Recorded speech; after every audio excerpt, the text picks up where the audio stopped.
नमस्कार मेरे प्यारे साथियों, आप सभी लोगों का अनअकैडमी पे स्वागत है। मैं प्रिंस चौधरी एक बार फिर से आप सभी के साथ लाइव आ चुका हूं और अनअकैडमी के इस प्लेटफॉर्म पे, इस यूट्यूब चैनल पे हम लोग बात करने वाले हैं 20 सबसे बेहतरीन क्वेश्चंस के बारे में। जैसा कि आप सभी लोगों को पता है कि 20 सबसे बेहतरीन क्वेश्चंस अब मैं डेली आप लोगों को प्रोवाइड करा रहा हूँ, जो कि होंगे इंडियन पॉलिटी के। आने वाले आपकी परीक्षाओं के लिए, जो भी आगामी परीक्षाएं हैं, उनके लिए बहुत ही महत्वपूर्ण होने वाले हैं।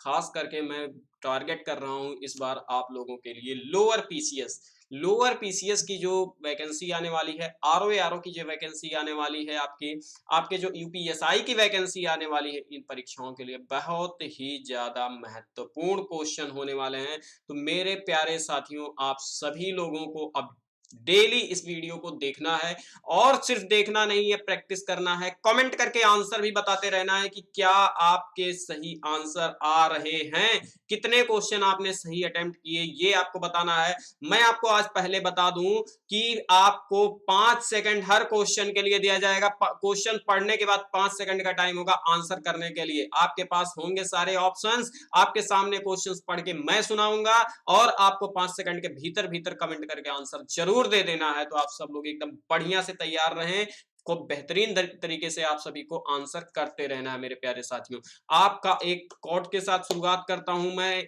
भरोसा भगवान पर हो तो जो लिखा है तकदीर में वही पाओगे, लेकिन अगर भरोसा खुद पर हो तो भगवान भी वही लिखेंगे जो तुम चाहोगे।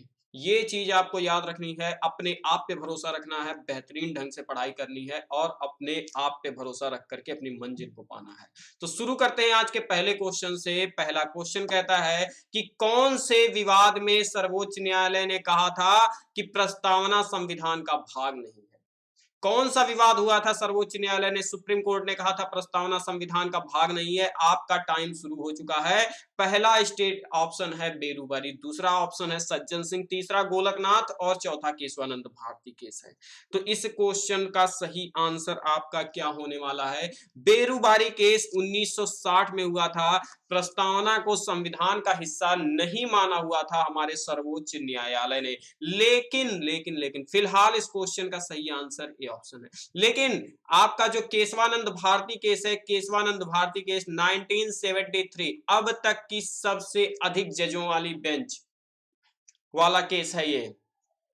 इसमें केशवानंद भारती केस में सुप्रीम कोर्ट ने, सर्वोच्च न्यायालय ने प्रस्तावना को संविधान का भाग माना। अगला क्वेश्चन कहता है कि in presidential system the power of all the executive are contained, यानी कि अगर राष्ट्रपति शासन की पद्धति हो तो सारी शक्तियां किसमें निहित होती हैं? अगर राष्ट्रपति पद्धति की सरकार हो तो सारी की सारी शक्तियां प्रेसिडेंट में होती हैं क्या, कैबिनेट में होती हैं क्या, व्यवस्थापिका में या उच्च सदन में, कहां पे होती हैं? तो सारी की सारी शक्तियां राष्ट्रपति में होती हैं।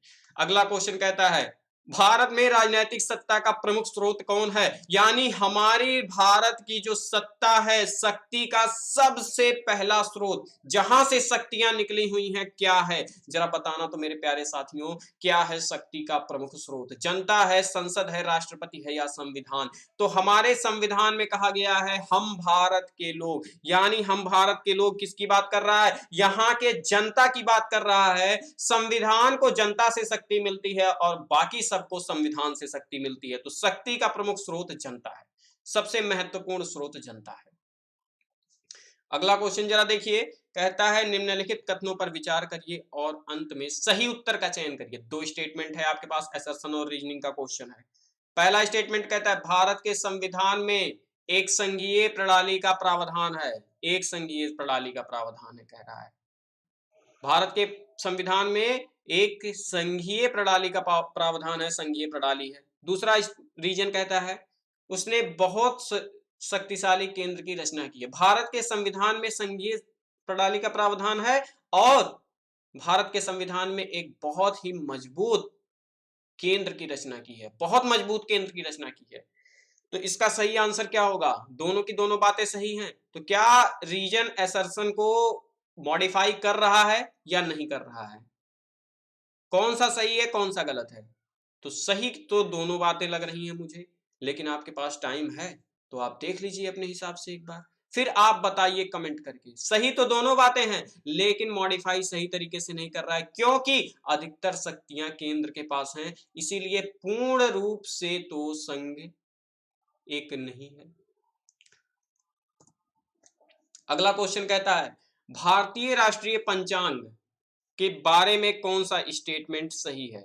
भारतीय राष्ट्रीय पंचांग के बारे में कौन सा स्टेटमेंट सही है। पहला स्टेटमेंट कहता है भारतीय राष्ट्रीय पंचांग विक्रम संवत पर आधारित है, वो भाई विक्रम संवत पर आधारित है। दूसरा कह रहा है राष्ट्रीय पंचांग को जनवरी 26 1950 को अपनाया गया था। अब दोनों में से कौन सी बात सही है।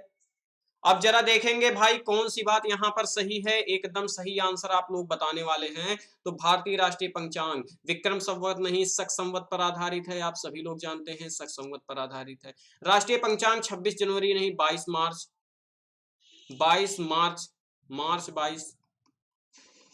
1950 नहीं 1957 को अपनाया गया था, है ना। 22 मार्च 1957 को अपनाया गया था और ये शक संवत पर आधारित है। तो दोनों की दोनों बातें आपकी गलत हैं। डी ऑप्शन इस क्वेश्चन का सही आंसर है। अच्छा कहता है आपसे यूनियन स्टेट जो केंद्र शासित प्रदेश होते हैं इनका प्रशासन किसके द्वारा किया जाता है। भारत में संघ राज्य जो होते हैं इनका प्रशासन कौन करता है, कौन यहाँ का एडमिनिस्ट्रेशन देखता है। दिल्ली हो गया, पुदुचेरी हो गया, दादर नागर हवेली हो गया, प्रशासन कौन देखता है। तो ये राष्ट्रपति महोदय के अंतर्गत देखे जाते हैं। ये राष्ट्रपति महोदय के अंतर्गत देखे जाते हैं।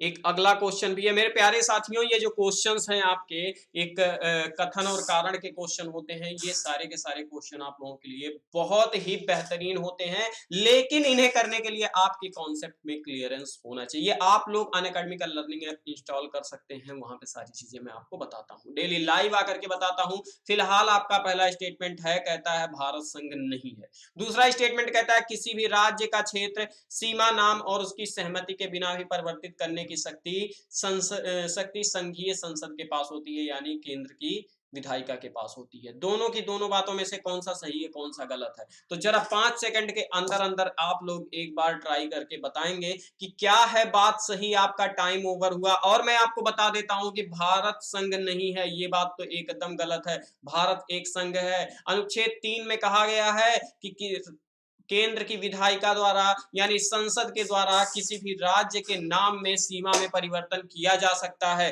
अनुच्छेद 3 में बात की कही गई है, लेकिन आवश्यक नहीं है कि वो राज्य सहमत होना चाहिए। राज्य की सहमति से किया जाए ये आवश्यक नहीं है। राज्य से परामर्श केवल किया जाना आवश्यक है। ए गलत है, आर सही है। तो इसमें डी ऑप्शन आपका बिल्कुल सही आंसर हो जाता है। अगला क्वेश्चन कहता है भारतीय नागरिकता प्राप्त नहीं की जा सकती है।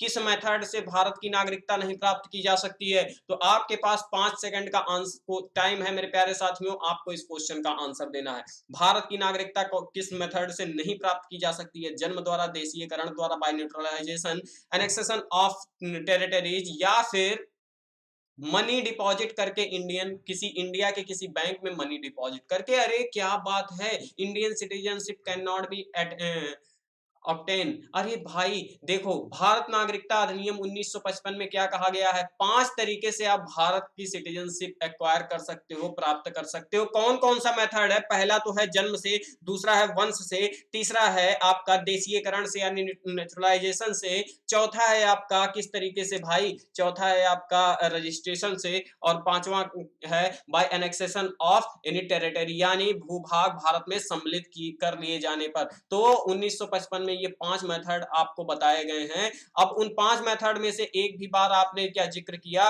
कि भारत के किसी बैंक में डिपॉजिट करके पैसा आप भारत की नागरिकता ले सकते हो, बिल्कुल नहीं कर सकते हो। और ये सारी बातें आप कहां से जानोगे, इंडिया के सबसे बड़े लर्निंग प्लेटफॉर्म अनअकैडमी से जानोगे। आपने अगर पहले नहीं पढ़ा हुआ है तो अब पढ़ लो, अब टाइम है। सबसे बड़ा इंडिया का लर्निंग प्लेटफॉर्म अनअकैडमी आप लोगों के लिए लेकर के आ रहा है। अनअकैडमी प्लस पे 10% का discount offer referral code Prince 56 के साथ। आप कोई भी कोर्स परचेज करना चाहते हो, एसएससी की तैयारी करना चाहते हो, बैंक की तैयारी करना चाहते हो, यूपीएससी की तैयारी करना चाहते हो, नीट की तैयारी करना चाहते हो, जेई की तैयारी करना चाहते हो, आप प्रिंस 56 रेफरल कोड यूज करके 10% का डिस्काउंट ले लो। आपको मैं बता दूं मेरे प्यारे साथियों कि आप लोग UP PCS, RO, lower PCS, UPSI, UP police, junior assistant किसी भी परीक्षा की तैयारी कर सकते हो सिर्फ थोड़ी सी फीस दे करके। और जैसे आप क्लासरूम में पढ़ते हो, ऑफलाइन जाकर के पढ़ते रहे हो, कोविड के बाद मैं कहता हूं ऑफलाइन में जाना खतरे से खाली नहीं है। आप ऑनलाइन बैठो, अपने घर पे पढ़ो, आने जाने का टाइम बचेगा, बेहतरीन तैयारी होगी। सबसे टॉप एजुकेटर आपको मिलेंगे, सबसे बेहतरीन एजुकेटर, सबसे अच्छे कंटेंट के साथ आप लोगों को मिलेंगे। और आपको पीडीएफ प्रोवाइड करेंगे, हर चीज की पीडीएफ प्रोवाइड करेंगे मेरे प्यारे साथियों। और आपको बैच कोर्स मिलेगा। बैच कोर्स किस तरीके से मिलेगा ये आपको मैं दिखाता हूं। जैसे एक एग्जांपल आपके सामने है कि आपका एक 2 महीने का बैच कोर्स आ रहा है, यूपी पीसीएस प्रीलिम्स के सीसेट के लिए बैच कोर्स आ रहा है, और वेरियस एजुकेटर्स आपको मिलेंगे जो कि आपको सारी बातें बताने वाले हैं। आप अभी सब्सक्राइब करो, प्रिंस 56 रेफरल कोड यूज करो और 10% का डिस्काउंट लो। फ्री क्लास भी मिलती है आपको। अनअकैडमी का लर्निंग ऐप आप इंस्टॉल करो प्ले स्टोर से जा करके, डिस्क्रिप्शन में, वीडियो के डिस्क्रिप्शन में लिंक मिलेगी, आप जा करके इंस्टॉल करो और आप फ्री क्लास करो। पहले पहले आप फ्री क्लास करो, देखो लाइव क्लास चलती है। फ्री क्लास जो चलती है ना, ये भी लाइव चलती है, प्लस क्लास जो चलती है ये भी लाइव ही चलती है। तो आप फ्री क्लास करो। बहुत सारे एजुकेटर्स हमेशा फ्री क्लास लिया करते हैं, मैं खुद फ्री क्लास लेता हूं। आप मुझे फॉलो कर लेना अनअकैडमी पे, वीडियो के डिस्क्रिप्शन में आपको लिंक मिल जाएगी, यहां से मुझे अनअकैडमी पे आप लोग फॉलो कर लेना, जरूर फॉलो करना। और वहां से आपको मैं मिलूंगा, आपको रात को 8 बजे मैं आपको एक क्लास लेकर के आता हूँ, लाइव पढ़ाता हूँ मेरे प्यारे साथियों। हर एक चीज बढ़िया से डिस्कस करता हूँ, आपके हर क्वेश्चन का आंसर करता हूँ मैं। आपको लिमिटेड सिलेबस, ये फ्री में है तो लिमिटेड सिलेबस कवर करवाया जाएगा। बेसिकली एक डेमो क्लास होती है, तो डेमो क्लास में क्या आपको पूरा सिलेबस तो कवर नहीं करवाया जाता है, बस हम आपको कुछ चीजें लेकर के आते हैं, प्रैक्टिस करवाते हैं। प्रैक्टिस टेस्ट आपको कभी कभी प्रोवाइड करा देते हैं, नोट्स वगैरह कभी कभी फ्री क्लास में आपको प्रोवाइड करा देते हैं, आपको मैं बताऊं तो। लेकिन वहीं आप प्लस की क्लास में आते हो, आपका कंप्लीट सिलेबस कवरेज होता है, पूरा सिलेबस कवर करवा दिया जाता है। प्रैक्टिस टेस्ट आपको अनलिमिटेड मिलता है, जितना आप करना चाहो। पीडीएफ हर क्लास की नोट्स मिलेंगे आपको, हर क्लास की पीडीएफ आपको मिलेगी। रेगुलर डाउट क्लियरिंग सेशन आपको मिलने वाले हैं, यानी कि आप हर 3 क्लास के बाद चौथी क्लास करोगे, आपको डाउट क्लियरिंग सेशन मिलेंगे। और इंडिया के टॉप एजुकेटर्स आपको मिलेंगे। यूपी पीसीएस की तैयारी आप करो, आप आरओ की तैयारी करो, लेखपाल की तैयारी करो, आप यूपीएसआई की तैयारी करो। अभी वैकेंसी नहीं आ रही है, जब तक तैयारी करके अपने आप को इतना मजबूत बना लो कि वैकेंसी आए तो कोई दिक्कत ना हो। और आप जब ज्वाइन करो तो आपको एक अनलॉक कोड पूछेगा, तो ये प्रिंस 56 जो है ये अनलॉक कोड है, आप इसे यूज करोगे, आपका फ्री क्लास करने के लिए एक भी पैसा चार्ज नहीं लगना है, बस केवल और केवल यही अनलॉक कोड यूज करना है। कोर्स जब परचेज करने जाओ, यही अनलॉक कोड आप यूज कर लेना मेरे प्यारे साथियों, आपको डिस्काउंट मिल जाएगा 10% का। कब तक? 1 मार्च तक। ये देखो प्लस के कुछ फीचर्स हैं। प्लस क्लास जब आप ज्वाइन करते हो, अनअकैडमी प्लस ज्वाइन करते हो, आप अपने फेवरेट एजुकेटर से पढ़ो, आप अपने एग्जाम की प्रिपरेशन करो, कंप्लीट प्रिपरेशन करो। एक सब्जेक्ट के लिए कई एजुकेटर हैं, जिन एजुकेटर से आपको पसंद आता है, जिन एजुकेटर की बात आपको समझ में आती है, आप उस एजुकेटर की क्लास में पढ़ो। डाउट क्लियरिंग सेशन आपके रेगुलर कराए जाते हैं, पूरा सिलेबस आपका कवर करवाया जाएगा, बहुत सारी टेस्ट सीरीज आपको मिलेंगी, वीकली वीकली आपको मॉक टेस्ट मिलेंगे, ये सारी चीजें आप करोगे। अब ये देखो जो सब्सक्रिप्शन का जो डिस्काउंट है, 1 मार्च से डिस्काउंट का प्लान चेंज किया जा रहा है। ये 10% अभी डिस्काउंट मिल रहा है, 1 मार्च से आपको 5% का डिस्काउंट मिलेगा। तो डिफरेंस क्या होगा? अभी देखो प्राइस क्या है, 1400 रुपए है। अभी ये प्रिंस 56 रेफरल कोड यूज कर लो, अभी 28 फरवरी तक आपको ये 1 महीने का कोर्स 1260 रुपए में मिलेगा। सर ये ज्यादा है ना? मैं कहता हूं कि 12 महीने का कोर्स लो। अभी प्राइस क्या है, 7000 रुपए है। प्रिंस 56 रेफरल कोड यूज करो, 6300 रुपए आपका लगेगा। अब आप अगर मार्च में लेना चाहते हो तो ये 6300 की जगह पे अभी भी आप रेफरल कोड यूज करोगे तो आपको 6650 रुपए मिल जाएगा 1 मार्च को। लेकिन आज यूज करते हो, 28 फरवरी तक यूज करते हो, तो 6300 रुपए में। 2 साल का कोर्स आप ले लो तो 7560 रुपए में आज ले लो, मिल जाएगा प्रिंस 56 रेफरल कोड के साथ। और 7980 रुपए में मिलेगा आपको, लगभग 8000 रुपए में मिलेगा आपको 1 मार्च के बाद। तो आप डिसाइड करो आपको अब लेना है या आपको ज्यादा पैसे देकर के 1 मार्च के बाद लेना है। तो मैं कहता हूं अभी के अभी सब लोग ले डालो, और ये आपका अनअकैडमी का प्लेटफॉर्म है मेरे प्यारे साथियों। अगले क्वेश्चन पर हम लोग आ जाते हैं। अगला क्वेश्चन देखो क्या कहता है आपसे। कहता है भारतीय संविधान में निम्नलिखित में से कौन सा विधायन सत्ता पर पूर्ण नियंत्रण लगाता है। विधायन सत्ता पर, लेजिस्लेटिव अथॉरिटी पर टोटल कंट्रोल कौन सा आर्टिकल लगा देता है आपका। तो आपके इसका सही आंसर है क्वेश्चन का, आप बताएंगे अनुच्छेद 14, 15, 16 या फिर 17। तो इस क्वेश्चन का आप सही आंसर बता रहे हो, ए ऑप्शन सर सही है, अनुच्छेद 14। इसके बारे में कैसे सर पता चलेगा। तो मेरे प्यारे साथियों डिटेल से डिस्कस तो मैं करवाता ही हूँ, कोई भी चीज छोड़ता नहीं हूँ। तो आप आइए मेरे साथ जुड़िए, डिटेल डिस्कस हो जाएगा। अगला क्वेश्चन कहता है भारतीय संविधान में कौन से अनुच्छेद के अंतर्गत नागरिकों को मौलिक अधिकार प्रदान किए गए हैं। कौन से अनुच्छेद के अंतर्गत भारतीय नागरिकों को मौलिक अधिकार दिया गया है। एकदम आसान सा क्वेश्चन, हमारे संविधान के भाग 3 में मौलिक अधिकारों की बात की गई है। कौन से अनुच्छेद आते हैं बस यही बताना है। 112 से 115, 12 से 35, बिल्कुल सही आंसर है सर, 12 से 35, अनुच्छेद 12 से 35 में मौलिक अधिकारों की बात की गई है। अगला क्वेश्चन कहता है भारत में मौलिक अधिकारों के बारे में कौन सा स्टेटमेंट सही है। पहला स्टेटमेंट कहता है कि राज्य के विरुद्ध गारंटी है, राज्य के किए गए काम के पर गारंटी है। ये कहता है संविधान के भाग 3 में दिया गया है। तीसरा कहता है सामाजिक, आर्थिक और राजनीतिक न्याय की बात करता है, और कहता है फंडामेंटल राइट्स संयुक्त राज्य अमेरिका में अधिकारों के बिल की तरह नहीं है। तो इसमें क्या है, बात सही है भाई। तो जरा 5 सेकंड में बताओ ये चारों स्टेटमेंट में से कौन से स्टेटमेंट सही है। जल्दी से जल्दी से जल्दी से आंसर आ गया आप लोगों का। कहता है कि राज्य के कृत्य के विरुद्ध एक गारंटी है, बिल्कुल सही बात है। संविधान के भाग 3 में 12 से 35 के बीच में अनुच्छेद में दिए गए हैं, बात सही है। या सामाजिक और राजनीतिक न्याय सुनिश्चित करते हैं लेकिन आर्थिक न्याय सुनिश्चित नहीं करते हैं। अब अधिकारों के बिल की तरह ही है, संयुक्त राज्य अमेरिका के अधिकारों के बिल की तरह ही है। हमने संयुक्त राज्य अमेरिका से ही लिया है, इसलिए ये दोनों की दोनों बातें गलत और पहली दोनों बातें आपकी सही। ए ऑप्शन एकदम करेक्ट आंसर। आगे बढ़ते हैं। कहता है कि कौन सा अनुच्छेद बच्चों के शोषण के विरुद्ध है। कौन सा अनुच्छेद है, कौन सा मौलिक अधिकार है जो बच्चों के शोषण के खिलाफ मिला हुआ है। तो इस बच्चों के खिलाफ आप शोषण नहीं कर सकते हो, बच्चों का शोषण नहीं कर सकते हो, जो बच्चों का शोषण करते हैं उनके खिलाफ है। तो इसका कौन सा अनुच्छेद सही है भाई। अनुच्छेद 17 सही है, 18 सही है, 23 सही है, 24 सही है। तो आपके मौलिक अधिकारों में ही दिया गया है, अनुच्छेद 24 में ये दिया गया है 14 से वर्ष से कम उम्र के बच्चों को आप खतरनाक कारखानों में नहीं लगा सकते हो काम करने के लिए, है ना। तो इसका सही आंसर तो भाई आप लोगों ने दे ही दिया। अगला क्वेश्चन देखते हैं। कहता है छुआछूत का उन्मूलन कौन सा अनुच्छेद करता है। कौन सा अनुच्छेद करता है। एबॉलिशन ऑफ अनटचेबिलिटी की बात करता है, अनुच्छेद 18, 17, 16 या फिर अनुच्छेद 15। एकदम बढ़िया सा क्वेश्चन। मौलिक अधिकार बहुत महत्वपूर्ण है मेरे प्यारे साथियों। आर्टिकल 17 में छुआछूत के उन्मूलन की बात करता है।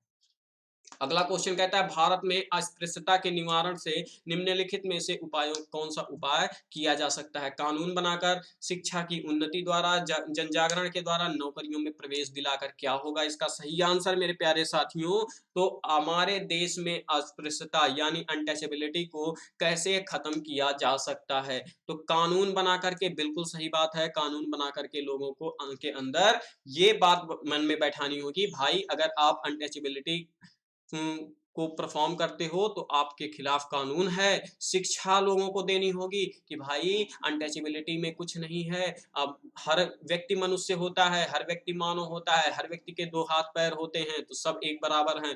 जन जागरण यानी लोगों के मन में लोगों के मन तक ये पहुंचाना होगा, लोगों को जागरूक करना होगा कि अनटचेबिलिटी नहीं करनी है, छुआछूत का पालन नहीं करना है।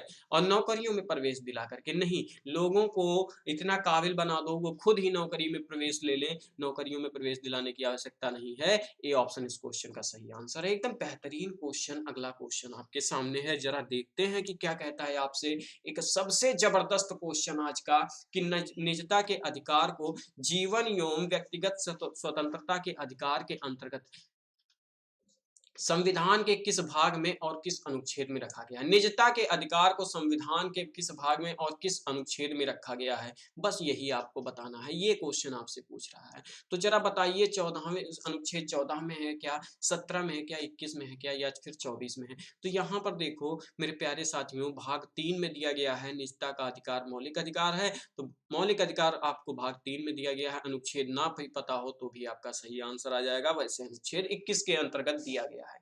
अगला क्वेश्चन क्या कह रहा है? अपने पसंद से विवाह करने का अधिकार कौन से अनुच्छेद के अंतर्गत आता है मेरे प्यारे साथियों?